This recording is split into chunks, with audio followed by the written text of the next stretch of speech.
It's always a good day when you get a long box in the mail.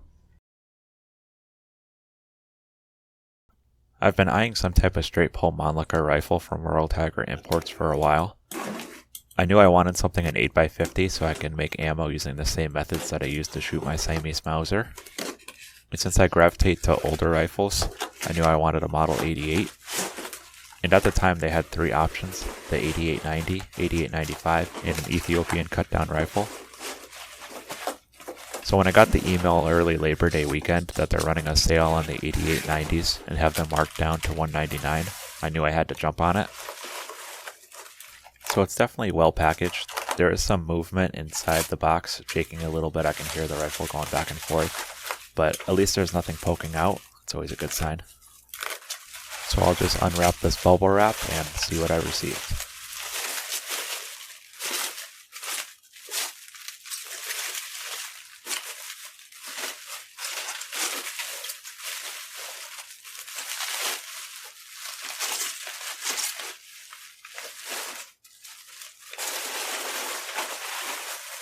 So first impressions, it's in one piece. That's always good.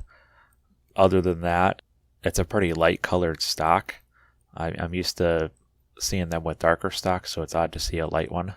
And I think it even looks a little like shrunken. You can see it in between the barrel bands here. It's also very dry. Now I don't have much experience with Mannlicher straight pull rifles. I had an M95 carbine for a little bit, but it was an Arsenal refurb and just didn't have the character that, even a beat up one like this one has. But with these, I have a vague idea of what it's supposed to look like, and if it's missing anything, I'll hopefully be able to tell. So let's take a look at the rest of the rifle.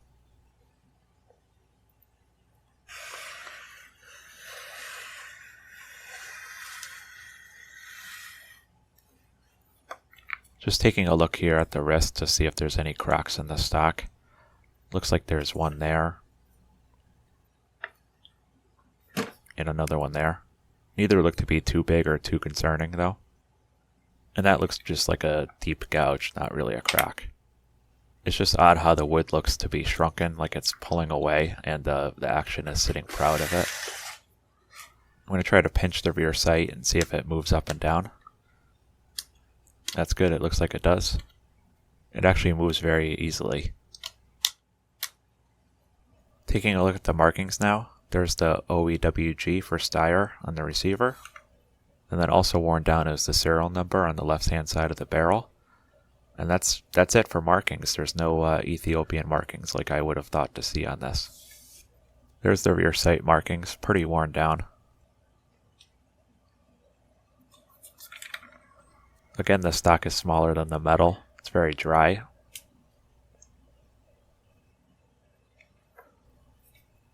And that's a pretty big gouge there. I don't think that's a crack. And I know I keep mentioning this, but it's just very odd to see. I'll move forward now. Hopefully you can hear or see that moving around there. The magazine and trigger guard is pretty loose in the action. Hopefully it's just a matter of the screws being loose as well. Of course I gotta try the action now. And there's my first rucksack. Pretty stiff though, especially opening it. Just taking a look inside now. I expected more dirt and grime than this, but hey, at least there's nothing in the chamber. Just working the action now, getting used to it. It's very stiff, especially that last push of getting it fully into battery. You really need to rack it forward with some speed.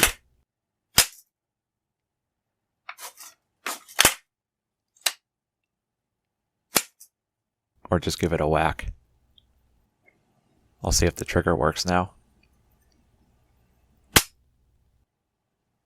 And that release, that's very, very mushy. There's hopefully some gunk in there. If not, probably a worn spring.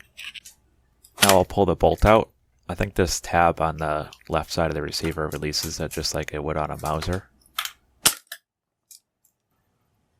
And there's the wedge locker. Can't really see it from the outside, but it locks right about there.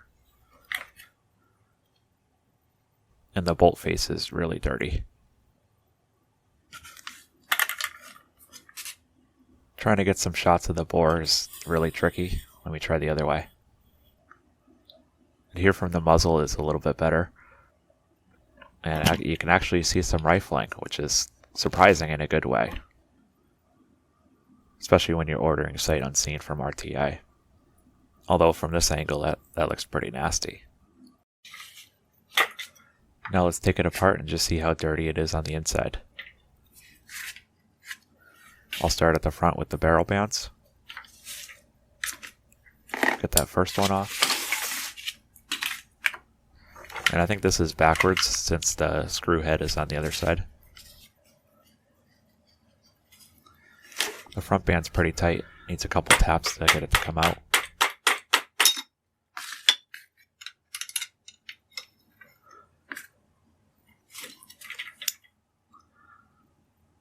No markings on it anywhere. And that's a stacking rod.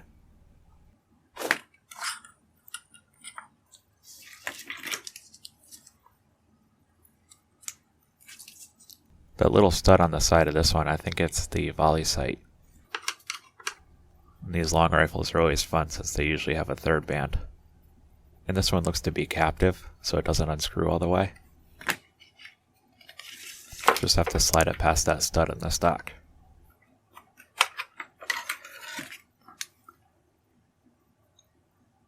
No markings on any of these bands. Again, the magazine is loose, so hopefully that's just a matter of the screws not being tight. This one's pretty hard to turn. It kind of feels like it's almost bent in a way.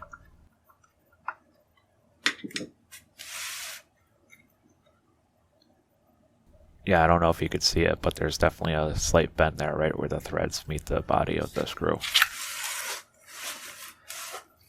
I'll get the front one out. And pull out the magazine / trigger guard. That's the clip release on the back. And here's the follower, which almost seems like the spring is missing or broken or misaligned or something, but it's not pushing up. Maybe it needs the action pushing down on it to provide the tension. Not sure. But inside of it really doesn't look all that grimy. We'll just turn the action upside down and carefully lift the stock off. And there's some dirt, but honestly I've seen a lot worse in some other guns I've had.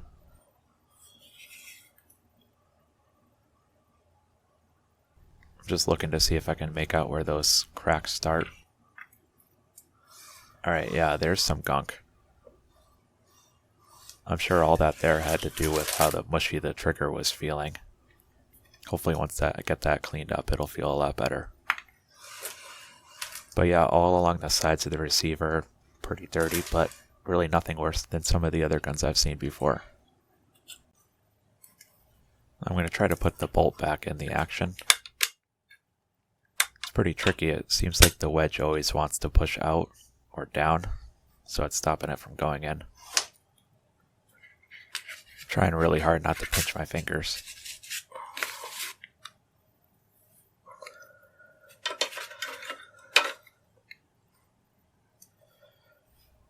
And there we go.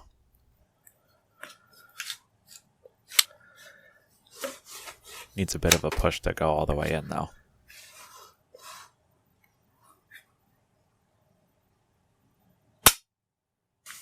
And that'll really make your hands dirty.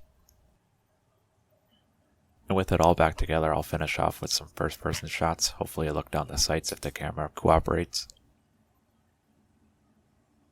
I think I have another project ahead of me getting this in working order, so stay tuned for more. Thanks for watching.